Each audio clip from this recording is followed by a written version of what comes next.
Hello, welcome to Heavy D Storytelling. Hope you guys enjoy. Make sure like button, subscribe, and hit the bell on the video. I hurt my thumb today. Getting outy. But first up, we're going to be reading the Bible, and we're not doing the synopsis.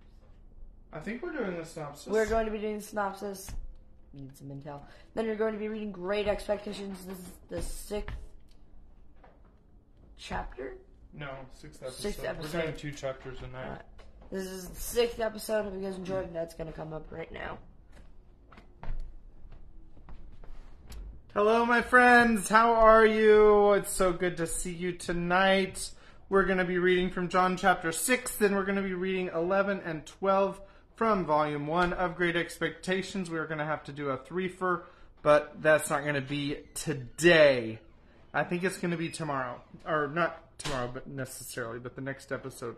Oh, we've got a fly buzzing around. Shoot fly.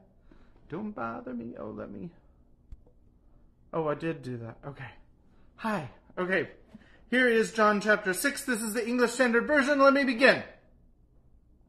After this, Jesus went away to the other side of the Sea of Galilee, which is the Sea of Tiberias. And a large crowd was following him because they saw the signs that he was doing on the sick. Jesus went up on the mountain, and there he sat down with his disciples. Now the Passover, the feast of the Jews, was at hand. Lifting up his eyes then, and seeing that a large crowd was coming toward him, Jesus said to Philip, "Where are we to buy bread, so that these people may eat?" He said this to test him, for he himself knew what he would do. Philip answered him, 200 denarii worth of bread would not be enough for each of them to get a little. One of his disciples, Andrew, Simon Peter's brother, said to him, "There is a boy here who has 5 barley loaves and 2 fish, but what are they for so many?" Jesus said, "Have the people sit down." Now there was much grass in the place, so the men sat down, about 5,000 in number. Jesus then took the loaves, and when he had given thanks, he distributed them to those who were seated. So also the fish, as much as they wanted. And when they had eaten their fill, he told his disciples, "Gather up the leftover fragments, that nothing may be lost." So they gathered them up and filled 12 baskets with fragments from the 5 barley loaves left by those who had eaten. When the people saw the sign that he had done, they said, "This is indeed the prophet who is to come into the world." Perceiving then that they were about to come and take him by force to make him king, Jesus withdrew again to the mountain by himself. When evening came, his disciples went down to the sea, got into a boat, and started across the sea to Capernaum. It was now dark, and Jesus had not yet come to them. The sea became rough because a strong wind was blowing. When they had rowed about 3 or 4 miles, they saw Jesus walking on the sea and coming near the boat, and they were frightened. But he said to them, "It is I, do not be afraid." Then they were glad to take him into the boat, and immediately the boat was at the land to which they were going. On the next day, the crowd that remained on the other side of the sea saw that there had been only one boat there, and that Jesus had not entered the boat with the disciples, but that his disciples had gone away alone. Other boats from Tiberias came near the place where they had eaten the bread after the Lord had given thanks. So when the crowd saw that Jesus was not there, nor his disciples, they themselves got into the boats and went to Capernaum seeking Jesus. When they found him on the other side of the sea, they said to him, "Rabbi, when did you come here?" Jesus answered them, "Truly, truly, I say to you, you are seeking me, not because you saw signs, but because you ate your fill of the loaves. Do not work for the food that perishes, but for the food that endures to eternal life, which the Son of Man will give to you. For on him God the Father has set his seal." Then they said to him, "What must we do to be doing the works of God?" Jesus answered them, "This is the work of God, that you believe in him whom he has sent."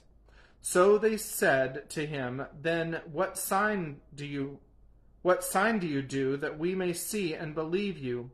What work do you perform? Our fathers ate the manna in the wilderness, as it is written, he gave them bread from heaven to eat."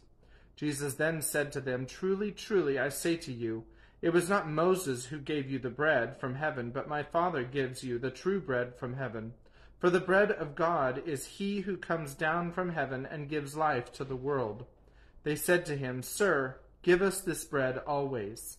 Jesus said to them, I am the bread of life. Whoever comes to me shall not hunger, and whoever believes in me shall never thirst. But I said to you that you have seen me, and yet you do not believe. All that the Father gives me will come to me, and whoever comes to me I will never cast out. For I have come down from heaven, not to do my own will, but the will of him who sent me. And this is the will of him who sent me, that I should lose nothing of all that he has given me, but raise it up on the last day. For this is the will of my Father, that every one who looks on the Son and believes in him should have eternal life, and I will raise him up on the last day. So the Jews grumbled about him, because he said, I am the bread that came down from heaven. They said, Is not this Jesus, the son of Joseph, whose father and mother we know? How does he now say, I have come down from heaven? Jesus answered them, Do not grumble among yourselves. No one can come to me unless the Father who sent me draws him, and I will raise him up on the last day. It is written in the prophets, and they will all be taught by God. Everyone who has heard and learned from the Father comes to me. Not that anyone has seen the Father, except he who is from God. He has seen the Father. Truly, truly, I say to you, whoever believes has eternal life. I am the bread of life. Your fathers ate the manna in the wilderness, and they died. This is the bread that comes down from heaven, so that one may eat of it and not die. I am the living bread that came down from heaven. If anyone eats of this bread, he will live forever. And the bread that I will give for the life of the world is my flesh. The Jews then disputed among themselves, saying, How can this man give us his flesh to eat? So Jesus said to them, Truly, truly, I say to you, unless you eat the flesh of the Son of Man and drink his blood, you have no life in you. Whoever feeds on my flesh and drinks my blood has eternal life, and I will raise him up on the last day. For my flesh is true food, and my blood is true drink. Whoever feeds on my flesh and drinks my blood abides in me, and I in him. As the living Father sent me, and I live because of the Father, so whoever feeds on me, he also will live because of me. This is the bread that came down from heaven, not like the bread the fathers ate and died. Whoever feeds on this bread will live forever. Jesus said these things in the synagogue as he taught at Capernaum. When many of his disciples heard it, they said, This is a hard saying. Who can listen to it? But Jesus, knowing in himself that his disciples were grumbling about this, said to them, Do you take offense at this? Then what if you were to see the Son of Man ascending to where he was before? It is the Spirit who gives life. The flesh is no help at all. The words that I have spoken to you are spirit and life. But there are some of you who do not believe, for Jesus knew from the beginning who those were who did not believe, and who it was who would betray him. And he said, This is why I told you that no one can come to me unless it is granted him by the Father. After this, many of his disciples turned back and no longer walked with him. So Jesus said to the 12, Do you want to go away as well?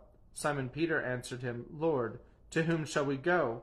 You have the words of eternal life, and we have believed and have come to know that you are the Holy One of God.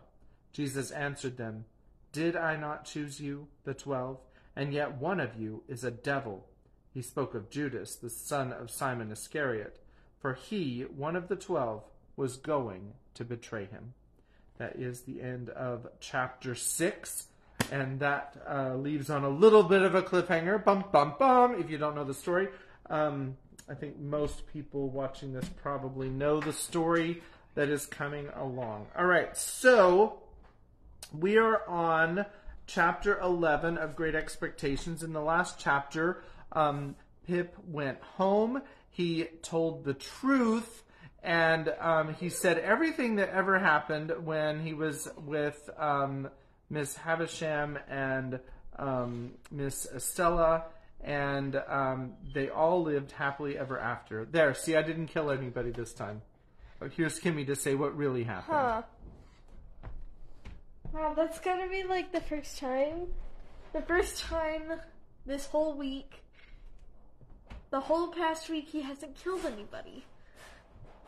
Believe it or not, I brushed my hair this morning. It does this. But anyway, he goes home and he tells a lot of lies, including that the old lady had a carriage in her room without any horses. And he does eventually tell Joe everything that happened, not Miss Joe. And he said not to lie in the future. And also he asked Joe a bunch about, and why didn't Miss Joe tell me to call knaves, why did Miss Joe teach me to call knaves jacks and stuff like that? Because, Estella was making fun of him. Estella was making fun of him being uncultured or something. Yeah, that's honestly about it. So I'm gonna hand it off to Dad. Kitties, be nice to each other. Hi, me again. Here I am. All right. Chapter 11. At the appointed time, I returned to Miss Havisham's, and my hesitating ring at the gate brought out Estella. She locked it after admitting me, as she had done before, and again preceded me into the dark passage where her candle stood.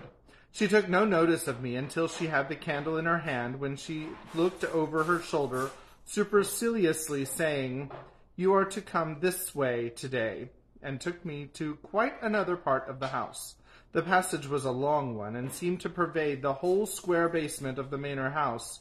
We traversed but one side of the square, however, and at the end of it she stopped, and put her candle down, and opened the door. Here the daylight reappeared, and I found myself in a small paved courtyard, the opposite side of which was formed by a detached dwelling-house that looked as if it had once belonged to the manager or head clerk of the extinct brewery. There was a clock in the outer wall of this house, like the clock in Miss Havisham's room, and like Miss Havisham's watch, it had stopped at 20 minutes to 9. We went in at the door, which stood open, and into a gloomy room with a low ceiling on the ground floor at the back. There was some company in the room, and Estella said to me as she joined it, "You are to go and stand there, boy, till you are wanted." There, being the window, and I crossed to it, and stood there in a very uncomfortable state of mind, looking out. It opened to the ground, and looked into a most miserable corner of the neglected garden, upon a rank ruin of cabbage stalks, and one box tree that had been clipped round long ago, like a pudding, and had a new growth at the top of it, out of shape, and of a different colour, as if that part of the pudding had stuck to a saucepan and got burnt.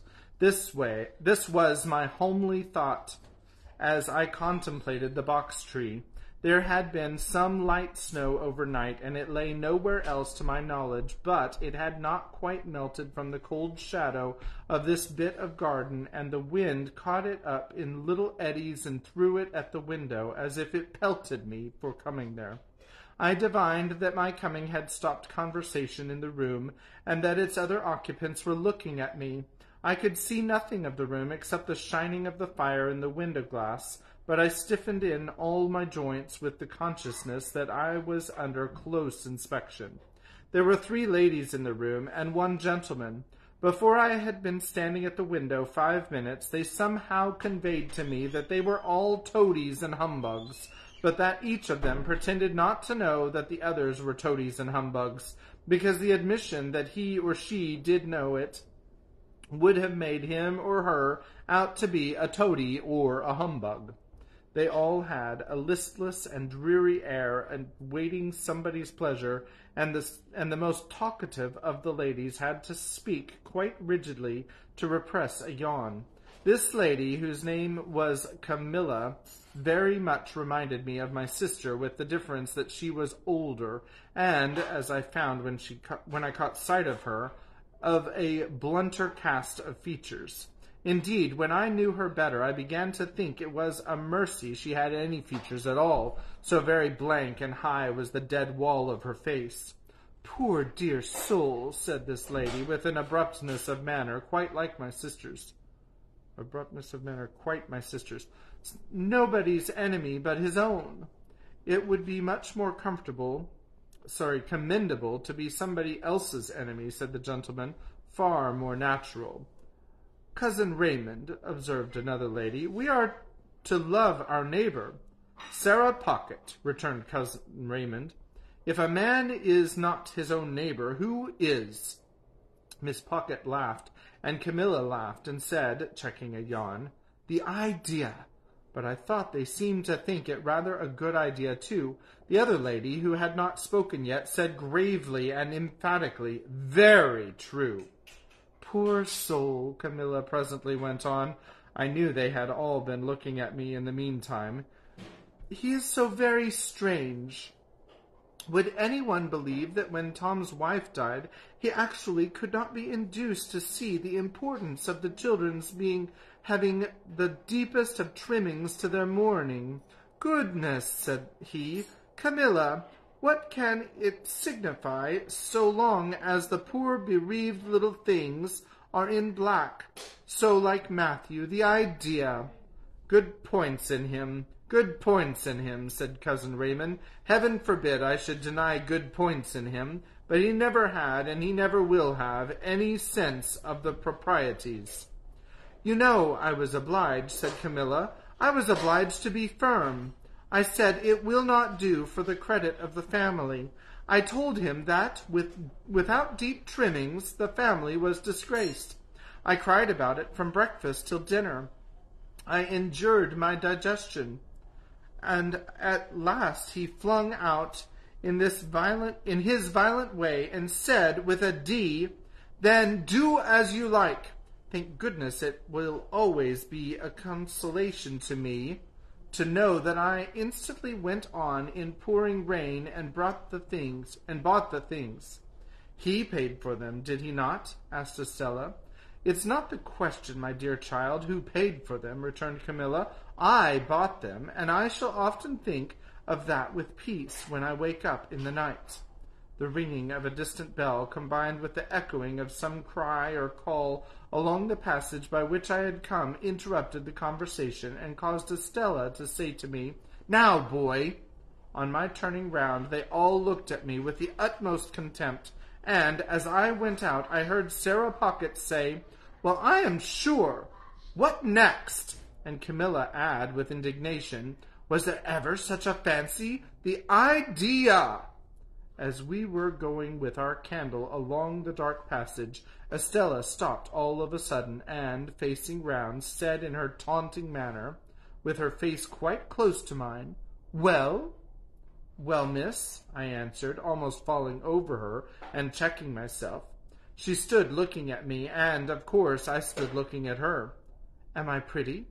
Yes, I think you are very pretty. Am I insulting?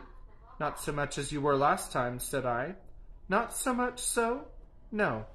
She fired when she asked the last question, and she slapped my face with such a force as she had when I answered it. Now, said she, you little coarse monster, what do you think of me now? I shall not tell you. Because you are going to tell upstairs, is that it? No, said I, that's not it. Why don't you cry again, you little wretch?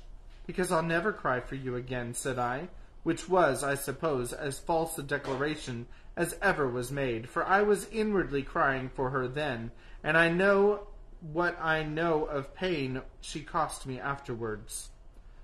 We went on our way upstairs after this episode, and as we were going up, we met a gentleman groping his way down. Whom have we here? Asked the gentleman, stopping and looking at me. A boy, said Estella. He was a burly man of an exceedingly dark complexion, with an exceedingly large head and a corresponding large hand. He took my chin in his large hand and turned up my face to have a look at me by the light of the candle. He was prematurely bald on the top of his head and had bushy black eyebrows that wouldn't lie down but stood up bristling. His eyes were set very deep in his head and were disagreeably sharp and suspicious. He had a large watch chain and strong black dots where his beard and whiskers would have been if he had let them. He was nothing to me, and I could have no foresight then that he ever would be anything to me. But it happened that I had this opportunity of observing him well. "Boy of the neighborhood? Hey!" said he. "Yes, sir," said I. "How do you come here?" "Miss Havisham sent for me, sir," I explained. "Well, behave yourself. I have a pretty large experience of boys, and you're a bad set of fellows. Now mind," said he, biting the side of his great forefinger as he frowned at me. "You behave yourself." With those words he released me, which I was glad of, for his hands smelt of scented soap, and went his way downstairs. I wondered whether he could be a doctor, but no, I thought he couldn't be a doctor, or he would have a quieter and more persuasive manner. There was not much time to consider the subject, for we were soon in Miss Havisham's room, where she and everything else were just as I had left them. Estella left me standing near the door, and I stood there until Miss Havisham cast her eyes upon me from the dressing table. "So," she said, without being startled or surprised, "the days have worn away, have they?" "Yes, ma'am. Today is—" There, with an impatient movement of her fingers. "I don't want to know. Are you ready to play?" I was obliged to answer in some confusion. "I don't think I am, ma'am." "Not at cards again?" she demanded with a searching look. "Yes, ma'am, I could do that if I was wanted." "Since the house strikes you old and grave, boy," said Miss Havisham impatiently. Excuse me. "And you are unwilling to play, are you willing to work?" I could answer this inquiry with a better heart than I had been able to find for the other question, and I said I was quite willing. "Then go into that opposite room," said she, pointing at the door behind me with her withered hand, "and wait there till I come." I crossed the staircase landing and entered the room she indicated. From that room, too, the daylight was completely excluded, and it had an airless smell that was oppressive. A fire had been lately kindled in the damp, old-fashioned grate, and it was more disposed to go out than to burn up, and the reluctant smoke which hung in the room seemed colder than the clearer air, like our own marsh mist. Certain wintry branches of candles on the high chimney-piece faintly lighted the chamber, or it would be more expressive to say, faintly troubled its darkness. It was spacious, and I dare say had once been handsome, but every discernible thing in it was covered with dust and mould, and dropping to pieces. The most prominent object was a long table with a tablecloth spread on it, as if a feast had been in preparation when the house and the clocks all stopped together. An epern, or centerpiece of some kind, was in the middle of this cloth. I've never seen that word. Epergne, epergne, or centerpiece of some kind, was in the middle of this cloth.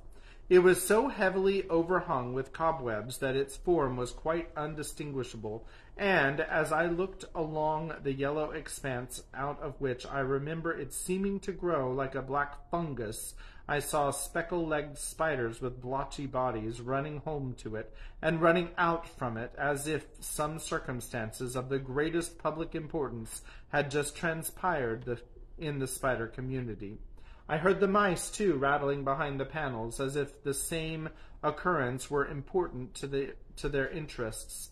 But the black beetles took no notice of the agitation, and groped about on the hearth in the ponderous elderly way, as if they were short-sighted and hard of hearing, and not on terms with one another.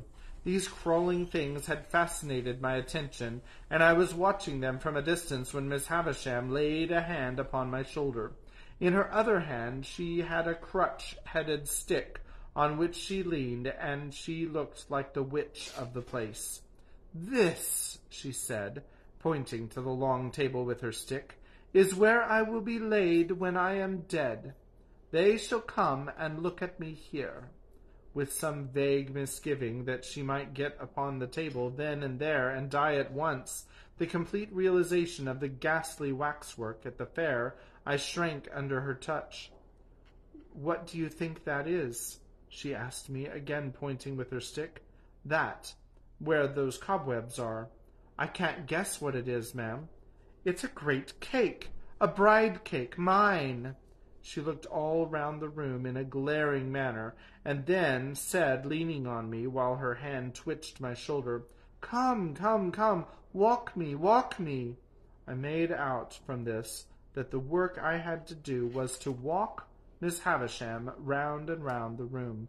Accordingly, I started at once, and she leaned upon my shoulder, and we went away at a pace that might have been an imitation, founded on my first impulse under that roof, of Mr. Pumblechook's chaise cart. She was not physically strong, and after a little time said, "Slower." Still, we went at an impatient, fitful speed, and as we went she twitched the hand upon my shoulder and worked her mouth and led me to believe that we were going fast because her thoughts went fast. And after a while she said, "Call Estella." So I went out on the landing and roared that name as I had done on the previous occasion.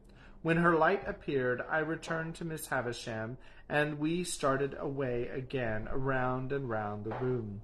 If only Estella had come to be a spectator of our proceedings, I should have felt sufficiently discontented, but as she brought with her the 3 ladies and the gentleman whom I had seen below, I didn't know what to do. In my politeness I would have stopped, but Miss Havisham twitched my shoulder, and we posted on, with a shamefaced consciousness on my part that they would think it was all my doing. "Dear Miss Havisham," said Miss Sarah Pocket, "how well you look." "I do not," returned Miss Havisham. "I am yellow skin and bone." Camilla brightened when Miss Pocket met with this rebuff, and she murmured, as she plaintively contemplated Miss Havisham, "Poor dear soul, certainly not to be expected to look well, poor thing, the idea." "And how are you?" said Miss Havisham to Camilla. As we were close to Camilla then, I would have stopped at the matter of course, only Miss Havisham wouldn't stop. As we were close to Camilla, I would have stopped, only Miss Havisham wouldn't stop. We swept on, and I felt that I was highly obnoxious to Camilla. "Thank you, Miss Havisham," she returned. "I am as well as can be expected." "Why, what's the matter with you?" asked Miss Havisham, with exceeding sharpness. "Nothing worth mentioning," replied Camilla. "I don't wish to make a display of my feelings, but I have habitually thought of you more in the night than I am quite equal to." "Then don't think of me," retorted Miss Havisham. "Very easily said," remarked Camilla, amiably repressing a sob, while a hitch came into her upper lip, and her tears overflowed.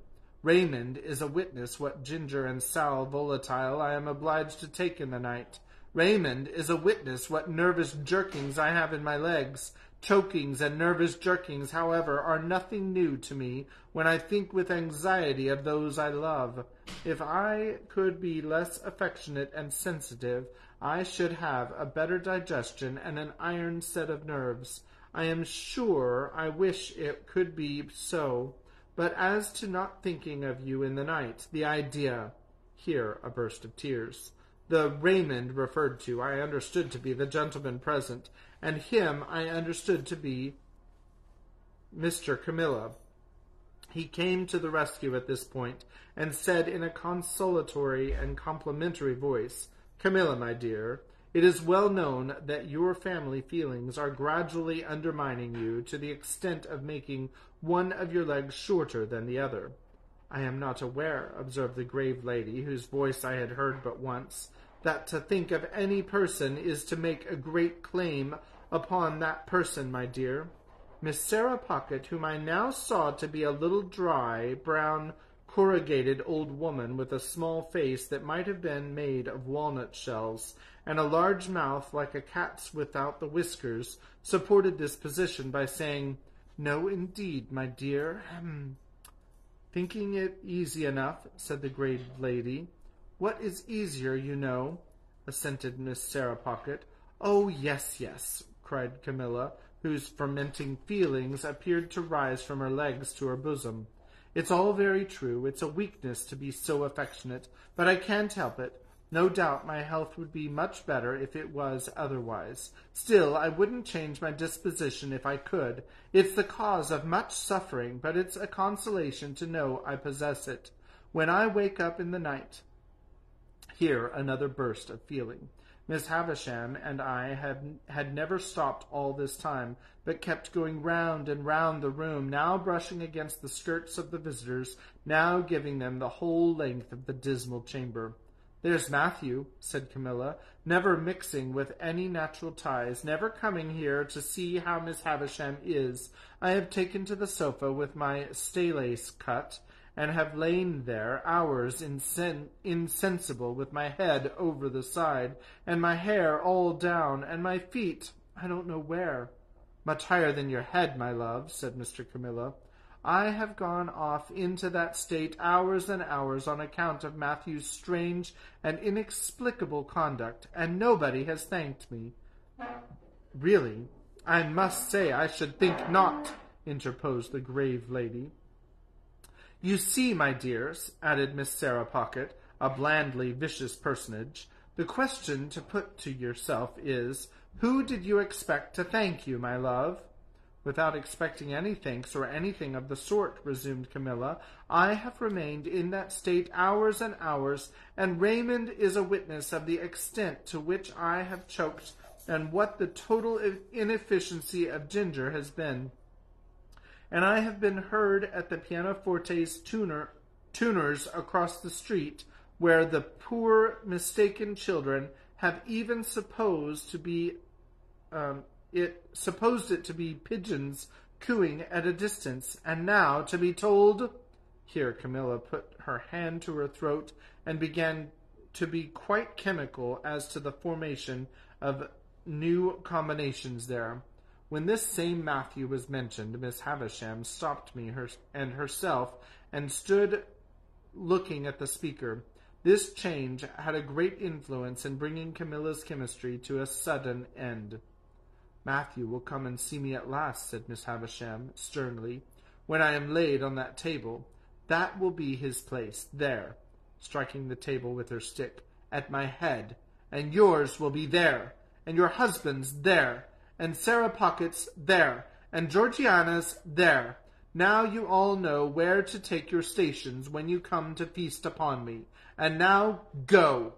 At the mention of each name she had struck the table with her stick in a new place. She now said, walk me," and we went on again. "I suppose there's nothing to be done," exclaimed Camilla, "but comply and depart. It's something to have seen the objects of one's love and duty for even so short a time. I shall think of it with a melancholy satisfaction when I wake up in the night. I wish Matthew could have that comfort, but he sets it at defiance. I am determined not to make a display of my feelings, but it's very hard to be told one wants to feast on one's relations, as if one was a giant, and to be told to go, the bare idea!" Mr. Camilla interposing, as Mrs. Camilla laid her hand upon her heaving bosom, that lady assumed an unnatural fortitude of manner, which I suppose to be expressive of an intention to drop and choke when out of view, and kissing her hand to Miss Havisham, was escorted forth.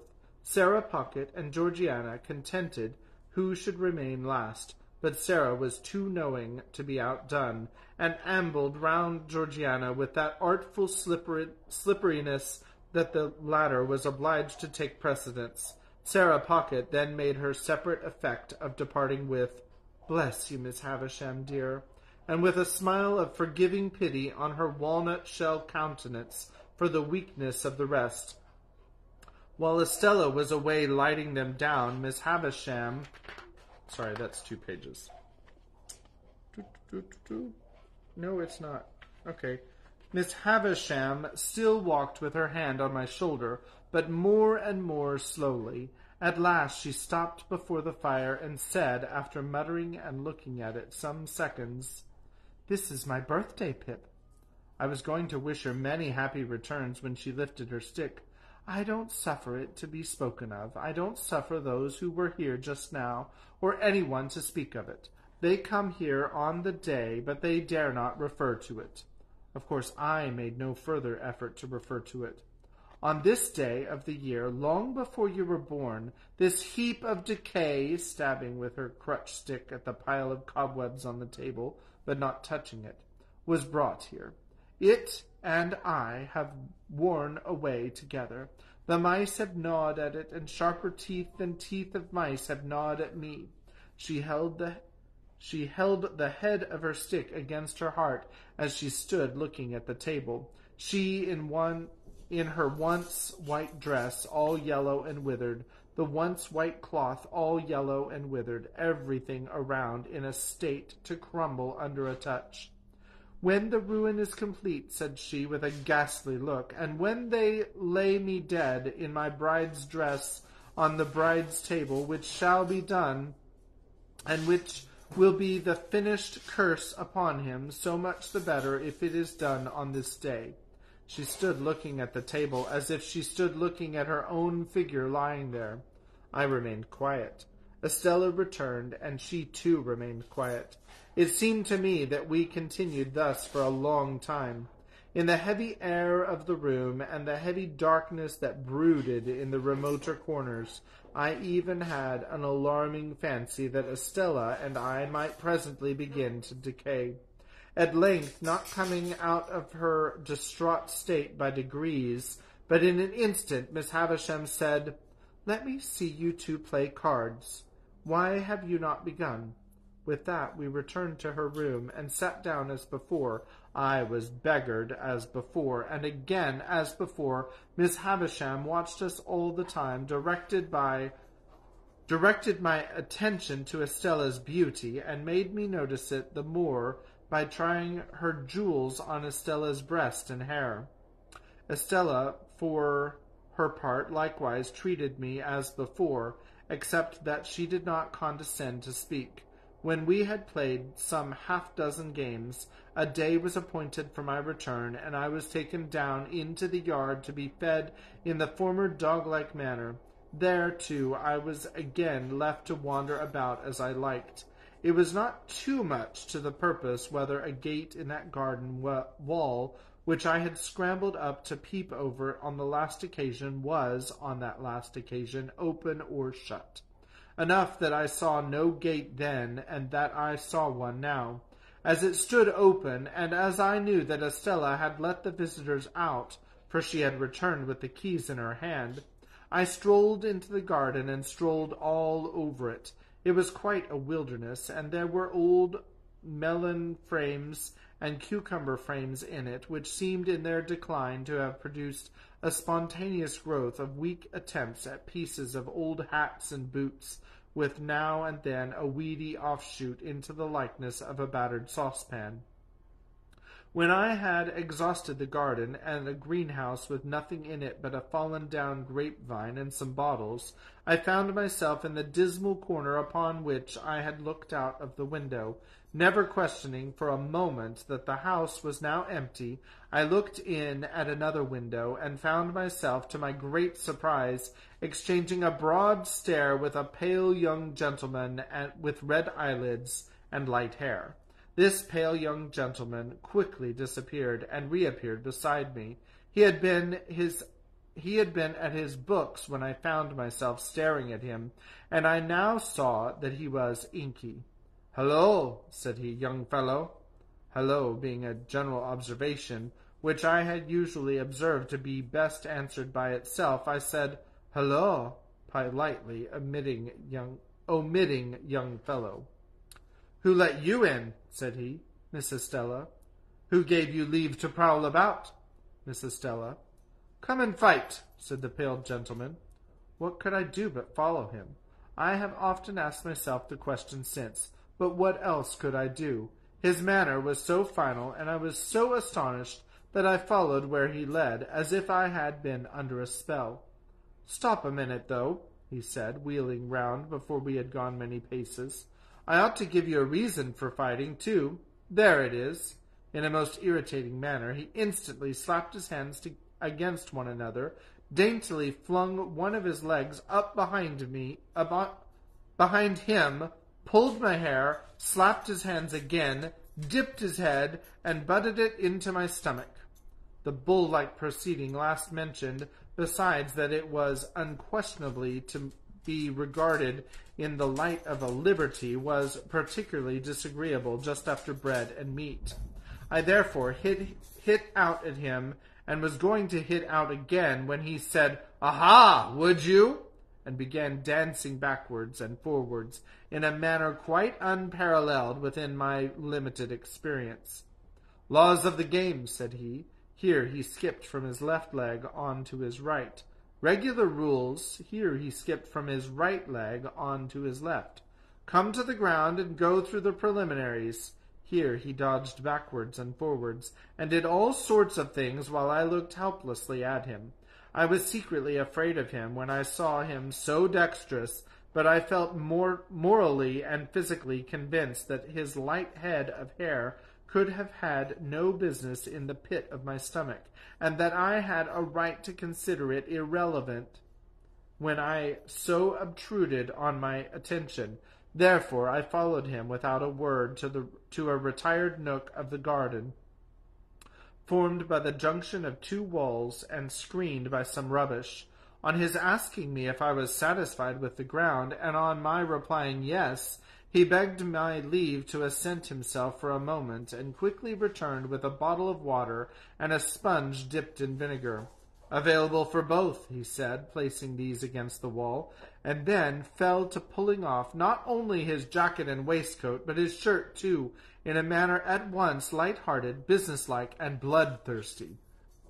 Although he did not look very healthy, having pimples on his face and a breaking out at his mouth, these dreadful preparations quite appalled me. I judged him to be about my own age, but he was much taller, and he had a way of spinning himself about that was full of appearance.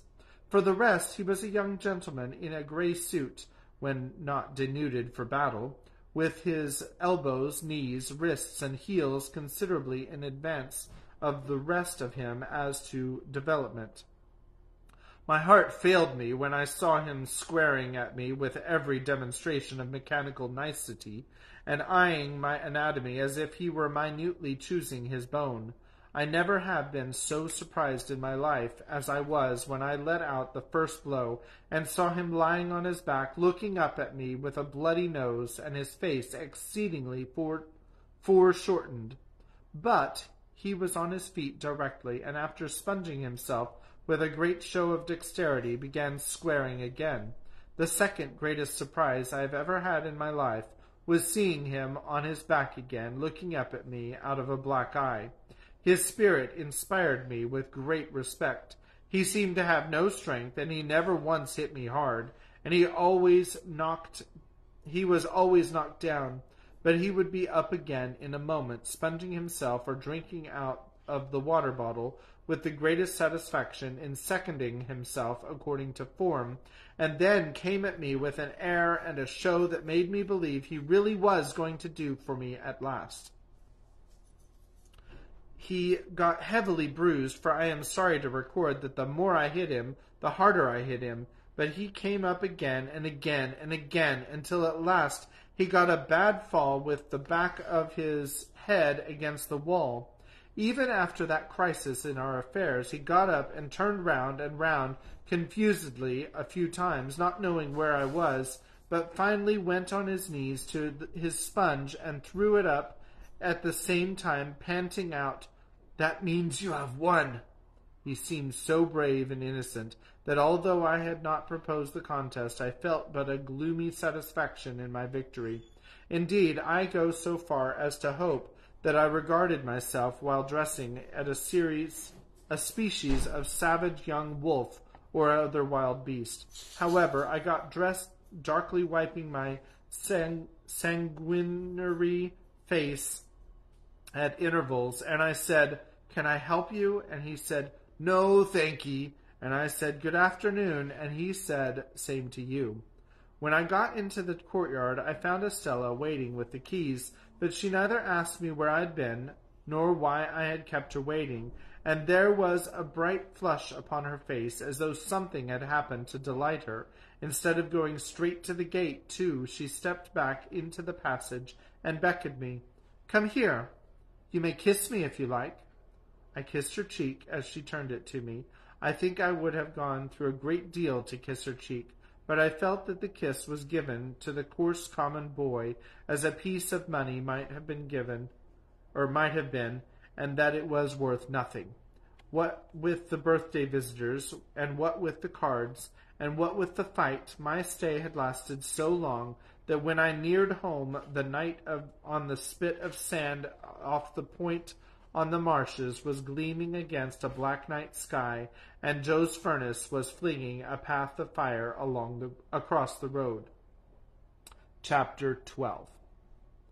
My mind grew very uneasy on the subject of the pale young gentleman. The more I thought of the fight and recalled the pale young gentleman on his back and various stages of puffy and in crimson countenance, the more certain it appeared that something would be done to me.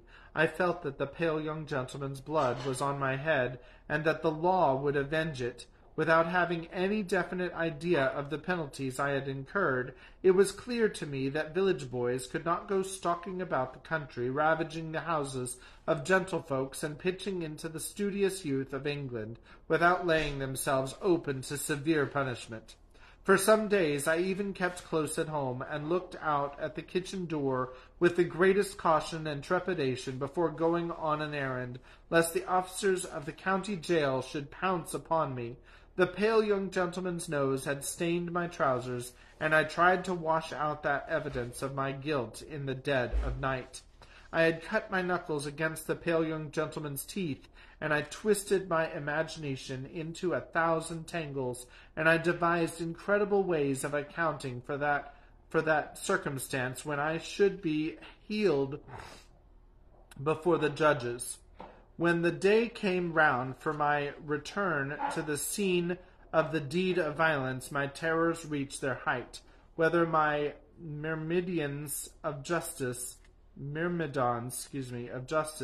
specially sent down from London, would be lying in ambush behind the gate, whether Miss Havisham, preferring to take personal vengeance for an outrage done to her house, might rise in those grave clothes of hers, draw a pistol and shoot me dead, whether suborned boys, a numerous band of mercenaries, might be engaged to fall upon me in the brewery and cuff me until I was no more, it was high testimony to my confidence in the spirit of the pale young gentleman that I never imagined him accessory to these retaliations.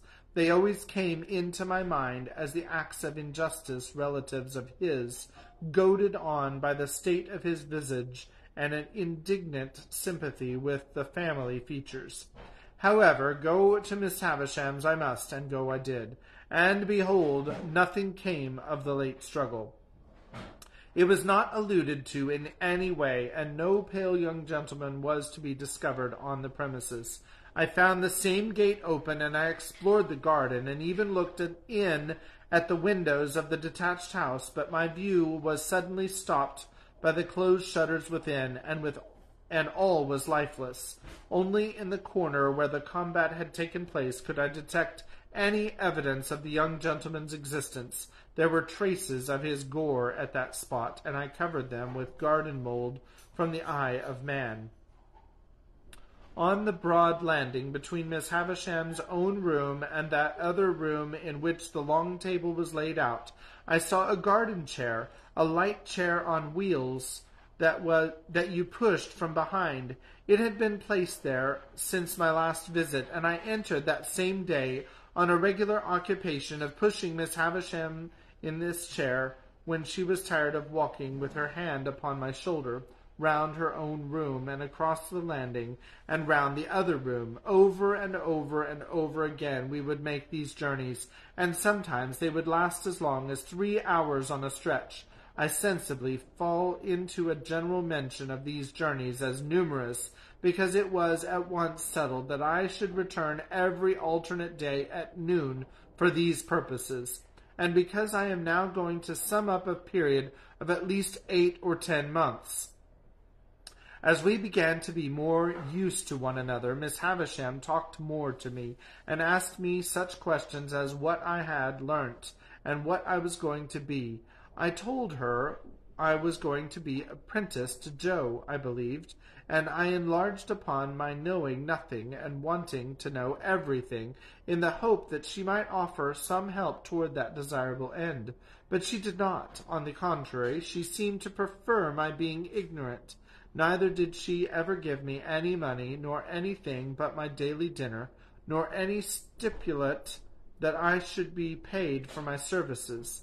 Estella was always about, and always let me in and out, but never told me I might kiss her again. Sometimes she would coldly tolerate me, sometimes she would condescend to me, sometimes she would be quite familiar with me, sometimes she would tell me energetically that she hated me. Miss Havisham would often ask me in a whisper, or when we were along, "Does she grow prettier and prettier, Pip?" And when I said yes, for indeed she did, would seem to enjoy it greedily. Also, when we played at cards, Miss Havisham would look on with a miserly relish of Estella's moods, whatever they were, and sometimes, when her moods were so many and so contradictory of one another that I was puzzled what to say or do, Miss Havisham would embrace her with lavish fondness, murmuring something in her ear that sounded like, "Break their hearts, my pride and hope, break their hearts and have no mercy." There was a song Joe used to hum fragments of at the forge, of which the burden was Old Clem. This was not a very ceremonious way of rendering homage to a patron saint, but I believe Old Clem stood in that relation toward Smiths. It was a song that imitated the measure of beating upon iron, and was a mere lyrical excuse for the introduction of Old Clem's respected name. Thus you were to hammer boys round Old Clem. With a thump and a sound, Old Clem. Beat it out, Old Clem. With a clink for the stout, Old Clem. Blow the fire, Old Clem. Roaring drier, soaring higher, Old Clem. One day, soon after the appearance of the chair, Miss Havisham suddenly sang to me with the impatient movement of her fingers, there, sing!"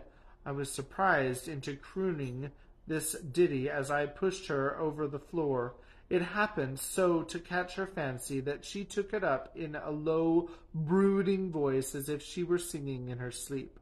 After that, it became customary with us to have it as we moved about, and Stella would often join in, though the whole strain was so subdued, even when there were 3 of us, that it made less noise in the grim old house than the lightest breath of wind. What could I become with these surroundings? How could my character fail to be influenced by them? Is it to be wondered at if my thoughts were dazed, as my eyes were when I came out into the natural light from the misty yellow rooms? Perhaps I might have told Joe about the pale young gentleman, if I had not previously been betrayed into those enormous inventions to which I had confessed. Under the circumstances, I felt that Joe could hardly fail to discern in the pale young gentleman an appropriate passenger to be put into the black velvet coach. Therefore I said nothing of him.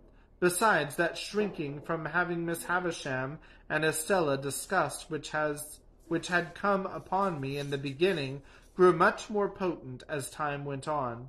I reposed complete confidence in no one but Biddy, but I told poor Biddy everything, why it came natural to me to do so, and why Biddy had a deep concern in everything. I told her. I did not know then, though I think I know now. Meanwhile, councils went on in the kitchen at home, fraught with almost insupportable aggravation to my exasperated spirit. That old Pumblechook used often to come over of a night for the purpose of discussing my prospects with my sister, and I really do believe to this hour, with less penitence than I ought to feel, that if these hands could have taken a linchpin out of his chaise cart, they would have done it. The miserable man was a man of that confined solitary of mind, that he could not discuss my prospects without having me before him, as it were, to operate upon, and he would drag me up from my stool, usually by the collar, where I was quiet in a corner, and putting me before the fire as if I were going to be cooked, would begin by saying, "Now, Mum, here's the boy. Here's this boy which you brought up by hand. Hold up your head, boy, and be forever grateful unto them which so did do. Now, Mum, with respections to this boy," and then he would rumple my hair the wrong way, which from my earliest remembrance is already hinted, I have in my soul denied the right of any fellow creature to do, and would hold me before him by the sleeve, a spectacle of imbecility only to be equalled by himself. Then he and my sister would pair off in such nonsensical speculations about Miss Havisham, and about what she would do with me and for me, that I used to want, quite painfully, to burst into spiteful tears, fly at Pumblechook, and pummel him all over. In these dialogues my sister spoke to me as if she were morally wrenching one of my teeth out at every reference, while Pumblechook himself, self-constituted my patron, would sit supervising me with a depreciatory eye, like the architect of my fortunes, who thought himself engaged on a very unremunerative job. In these discussions Joe bore no part, but he was often talked at while they were in progress, by reasons of Mrs. Joe's perceiving that he was not favourable to my being taken from the forge. I was fully old enough now to be apprenticed to Joe, and when Joe sat with the poker on his knees, thoughtfully raking out the ashes between the lower bars, my sister would so distinctly construe that innocent action into opposition on his part, that she would dive at him, take the poker out of his hand, shake him, and put it away. There was a most irritating end to every one of these debates. All in a moment, with nothing to lead up to it, my sister would stop herself in a yawn, and catching sight of me, as it were incidentally, would